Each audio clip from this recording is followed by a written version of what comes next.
Hola, bienvenidos a Bookey. Hoy vamos a desvelar el libro, 21 lecciones para el siglo XXI. Según las estadísticas del Centro de Datos de Internet, IDC, la cantidad de datos generados a nivel mundial en el año 2008 fue de 0,49 zettabytes ZB. Si suponemos que un libro tiene 200.000 palabras, eso equivale a 1.400 trillones de libros que pueden llenar 280.000 bibliotecas. Asimismo, en 2011, la cantidad de datos se había multiplicado por 2,7, lo que equivale a un aumento medio de 250.000 bibliotecas al año. Afortunadamente, la inteligencia artificial ya puede procesar una gran cantidad de datos, y nos permite disfrutar del avance tecnológico que aporta a nuestras vidas. Sin embargo, cuando nos beneficiamos de la tecnología, ¿hemos pensado alguna vez en la posibilidad de que la IA nos quite el trabajo, acceda a nuestros datos e incluso tome decisiones por nosotros? Cuando se llegue a este punto, ¿cómo sobreviviremos? El libro 21 lecciones para el siglo XXI, de Harari, aborda precisamente esta cuestión. Aquí, el autor no solo adopta una perspectiva histórica, sino que abarca una amplia gama de áreas de conocimiento, biología, sociología, psicología, filosofía y religión porque cree que los individuos pueden tener una influencia directa en el mundo. Conocido como el joven genio, Yuval Noah Harari es un historiador que se doctoró en la Universidad de Oxford. Además de este libro, ha publicado otros 2 bestsellers mundiales, Sapiens. De animales a dioses, una breve historia de la humanidad y Homo Deus, breve historia del mañana, que completan su trilogía. A diferencia de los otros 2 libros, el que vamos a comentar hoy es más instructivo y se centra más en los retos a los que se enfrenta la gente en el momento actual. Desde su publicación, el mencionado libro ha ganado una enorme popularidad y una amplia atención en todo el mundo, y hasta ahora se ha autorizado su publicación en más de 20 países. En él, se pueden encontrar 21 temas significativos sobre las soluciones relevantes para el futuro de los seres humanos, los cuales serán presentados por este book y que leeremos hoy en 3 partes. La primera habla sobre los desafíos que plantea la era del auge de la información a los seres humanos. La segunda hace referencia a cómo los individuos pueden encontrar la verdad y la tercera plantea la manera en que los individuos pueden prepararse para el futuro. Primera parte, los desafíos que plantea la era del auge de la información al ser humano. Como ya se ha mencionado, nos encontramos en la era del auge de la información que plantea varios retos a los seres humanos. El primero se refiere al empleo. Es muy probable que en el futuro muchos de nosotros perdamos nuestro trabajo y, en consecuencia, nuestro valor como personas, ya que el empleo es considerado como la base de la supervivencia. Sin embargo, en la actualidad, muchas personas creen que la inteligencia artificial ya, si bien puede sustituir a las personas en la realización de trabajos sencillos y repetitivos, permite también disponer de una gran cantidad de mano de obra para realizar tareas de mayor valor. No obstante, los trabajos creativos o propensos al cambio, como los de pintores, músicos, médicos y abogados, no pueden ser sustituidos por robots. De todos modos, aunque por ahora es así, la IA posee 2 capacidades de las que carecen los seres humanos, la conectividad y la renovabilidad. Es decir, conectarse a través de Internet para compartir datos y actualizar la reproducción. Así, en el futuro, todos los médicos con IA podrán compartir información sobre nuevas enfermedades o nuevos medicamentos. Asimismo, si ponemos en juego la característica de la conectividad, los pacientes de selvas y montañas remotas podrían encontrar cientos de médicos de IA en sus teléfonos móviles y comparar sus prestaciones. De esta manera, si no les gusta el diagnóstico de un médico de IBM, podrían pedir una segunda opinión a otro médico. Como consecuencia, se espera que en el futuro los médicos de IA proporcionen mejores servicios médicos y más baratos a miles de millones de personas. En cuanto al trabajo, Harari sostiene que todo terminará automatizándose, incluso el artístico.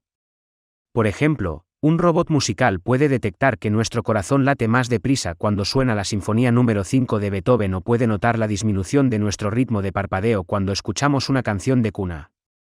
Además, según los resultados de las pruebas, los algoritmos pueden eliminar las combinaciones de notas discordantes y añadir sus propias reglas de composición.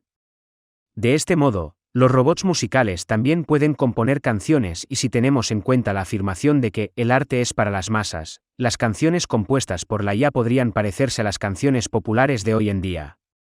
Ahora bien, aunque se espera que la IA sustituya a la mayoría de los puestos de trabajo existentes, ¿creará también un montón de nuevos empleos relacionados con la tecnología de la IA?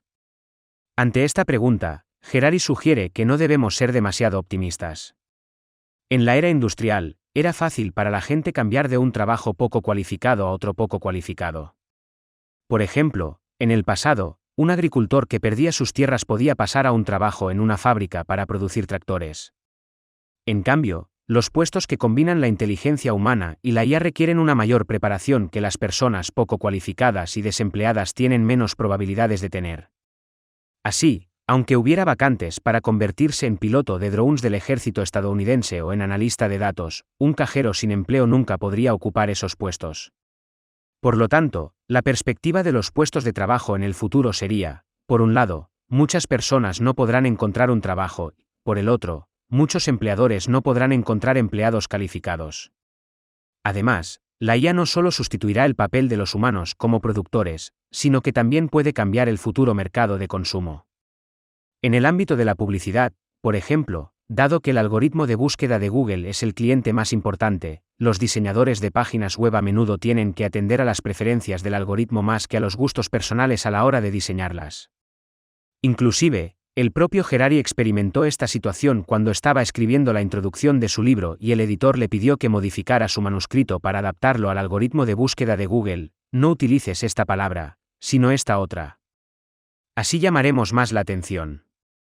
Por lo tanto, la existencia de la IA no solo nos dificultará encontrar trabajo, sino que también disminuirá el valor de los individuos en la sociedad, pero tendremos mucho tiempo libre para nosotros mismos. Sin embargo, dado que la gente es tan exigente a la hora de poder demostrar lo que vale, cuando llegue ese mundo, será realmente crucial tener objetivos personales significativos. A continuación, cambiemos el foco de atención de los empleos al entorno que nos rodea como segundo reto. La miopía colectiva hace que la gente sea incapaz de hacer frente a las amenazas existenciales. En la actualidad, la guerra nuclear, el colapso ecológico y los trastornos tecnológicos amenazan nuestra existencia. Un claro ejemplo de esta situación se presentó cuando, con el objetivo de acabar con la Segunda Guerra Mundial lo antes posible, Estados Unidos lanzó la primera bomba atómica sobre Hiroshima, lo que provocó la muerte de 200.000 japoneses. Esto hizo que la gente se diera cuenta de que el precio de la guerra nuclear era demasiado alto, ya que podía destruir la civilización humana, incluso el mundo entero, en cualquier momento. Del mismo modo, el efecto invernadero global no nos deja mucho tiempo para abandonar los combustibles fósiles, pero importantes países exportadores de petróleo, como Rusia e Irán, siguen sin querer cooperar. Algunos, incluso, niegan la existencia de este problema, haciendo como si no pasara nada porque es probable que sus países se hundan económicamente si el petróleo y el gas natural fueran sustituidos de repente por fuentes de energía renovables. Sin embargo, aunque la biotecnología y la IA puedan utilizarse para mejorar las condiciones de vida de los seres humanos en el futuro, sin normas éticas reconocidas a nivel mundial que regulen su aplicación, el resultado puede ser más catastrófico que una guerra nuclear o el colapso del ecosistema. Además, estas tres grandes amenazas no son solo cuestiones globales, sino que se promueven y potencian mutuamente, por lo que es imposible que un solo país elimine estas amenazas por sí solo. En consecuencia, los países de todo el mundo deben cooperar para encontrar soluciones. No obstante, cuando se trata de intereses nacionales, la mayoría de nosotros nos convertimos inevitablemente en nacionalistas que se aferran al principio de nuestro país primero. Ahora bien, en el libro, el autor escribe que los nacionalistas deberían preguntarse si su país por sí mismo, sin un sistema sólido de cooperación internacional, puede proteger al mundo, o incluso a sí mismo, de la destrucción nuclear. Ante este planteo, Harari argumenta que sí, al enfrentarse a estas amenazas mutuas, la gente sigue optando por priorizar el interés nacional, el resultado puede ser mucho más desastroso que las guerras mundiales de 1914 y 1939. Pensemos que antiguamente la gente se reunía y formaba tribus para hacer frente a los problemas que no podían resolver los individuos. Del mismo modo, en la actualidad, cada uno de nosotros debería participar activamente en el establecimiento de una comunidad global para ayudarnos mutuamente a resolver nuestros problemas individuales. En otras palabras, debemos deshacernos de la miopía colectiva mediante acciones individuales reales y mirar las cosas desde una perspectiva a largo plazo. Así, con esta misma visión, el fundador de Facebook, Mark Zuckerberg, defendió la creación de una comunidad global en línea porque, a pesar de las filtraciones y la apropiación indebida de información de los usuarios, es la única herramienta que nos permitirá tener alguna esperanza de solución ante tan complejo problema. Por último, veamos el tercer reto, el miedo excesivo al terrorismo y a la guerra. A modo de ejemplo, tomemos los recordados atentados del 11 de septiembre. Ese día, cuando la gente encendió sus televisores, vio múltiples escenas de las Torres Gemelas envueltas en un humo espeso y oscuro, junto con las expresiones de horror y los gritos de la gente desesperada en todos los canales. En pocos minutos, la noticia se extendió por los medios de comunicación de todo el mundo y se convirtió en una sombra inquietante en la mente de muchos. Así, los terroristas son expertos en manipular la mente, y su principal arma es el miedo porque son plenamente conscientes de que sus fuerzas armadas no son nada comparadas con las de las naciones poderosas. Sin embargo, son como una mosca en un corral, siguen molestando al toro volando de un lado a otro hasta que éste se irrita y sale corriendo. De este modo, los terroristas consiguen manipular nuestras emociones. Para disipar este miedo y cumplir su compromiso con la seguridad nacional, los gobiernos no tienen más remedio que responder con grandes alardes de fuerza nacional y para ello destinan cada vez más recursos nacionales a proyectos antiterroristas. Sin embargo, esta es, de hecho, la reacción exagerada que buscan los atacantes porque les permite lograr sus fines últimos, provocar un cambio en el panorama político. De este modo, estos jugadores con pésimas cartas tienen la oportunidad de una gran victoria. Con todo, las estadísticas muestran que, desde el 11 de septiembre de 2001, cada año mueren en el mundo unas 25.000 personas por atentados terroristas, de las cuales unas 50 personas viven en el territorio de la Unión Europea, unas 10 en Estados Unidos y unas 7 en China. En comparación, los accidentes de tráfico matan cada año a unos 80.000 europeos, 40.000 estadounidenses, 270.000 chinos y alrededor de 1.250.000 personas en todo el mundo. Asimismo, la diabetes y los altos niveles de azúcar matan a 3,5 millones de personas al año, y la contaminación atmosférica a 7 millones. Entonces, ¿hay menos atentados terroristas de los que creemos? A partir de las estadísticas anteriores, podemos ver que es nuestro miedo el que da una oportunidad a los terroristas. De este modo, aunque no tengamos la oportunidad de hacer un llamado a la paz y el amor en la Asamblea General de la ONU, podemos seguir siendo racionales ante los distintos conflictos y no permitir que el miedo manipule nuestro juicio. Por otra parte, desde el final de la Segunda Guerra Mundial, las naciones son más cautelosas con respecto a la guerra, incluso, la Guerra Fría entre Estados Unidos y la Unión Soviética no acabó en una nueva guerra mundial. Esto se debe a que, a diferencia de la época en la que la producción y venta de armas generaba grandes beneficios económicos a los países, en la actualidad, la naturaleza de la economía ha sufrido enormes cambios de tal manera que la guerra solo aporta enormes pérdidas. Así, aunque un gobierno se pudiera apoderar de los edificios comerciales de Silicon Valley, nunca podría superar la fortuna que estas empresas generan. Muy por el contrario, la prosperidad de todas las grandes naciones de hoy en día, como es el caso de China, se basa en mantener la paz.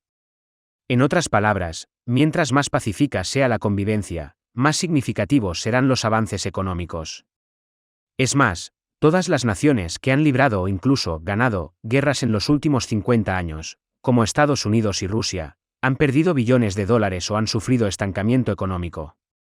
Con toda esta información, nos queda claro que la guerra ha sido en el último tiempo una actividad de alto costo y bajo rendimiento, hasta el punto de que las naciones tratan de evitarla. De ahí que el miedo excesivo a la guerra sea innecesario. Sin embargo, una vez que las naciones consideren que una tercera guerra mundial es inevitable, aumentarán las fuerzas de defensa nacionales e iniciarán la carrera armamentística, no cederán en los conflictos, y la confrontación se intensificará hasta el punto que estalle la guerra. Por lo tanto, no debemos estar demasiado seguros, sino permanecer debidamente atentos a este tipo de conflictos. Esto es todo sobre la primera parte, los desafíos que plantea la era del auge de la información al ser humano. Para resumir, el primer reto planteado hace referencia a la posibilidad de que en el futuro perdamos tanto el empleo como el valor como individuos, de ahí que sea crucial tener objetivos personales explícitos y significativos. El segundo reto explica que la miopía colectiva hace que los seres humanos sean incapaces de hacer frente a las amenazas existenciales. Asimismo, ante las tres grandes amenazas, la guerra nuclear, el colapso ecológico y la disrupción tecnológica, el autor sugiere que todas las naciones sean previsoras y se mantengan unidas. Así, los individuos deberían promover el desarrollo de una comunidad global y asumir las responsabilidades del destino de la raza humana. Por último, el tercer reto remite al miedo excesivo al terrorismo y a la guerra.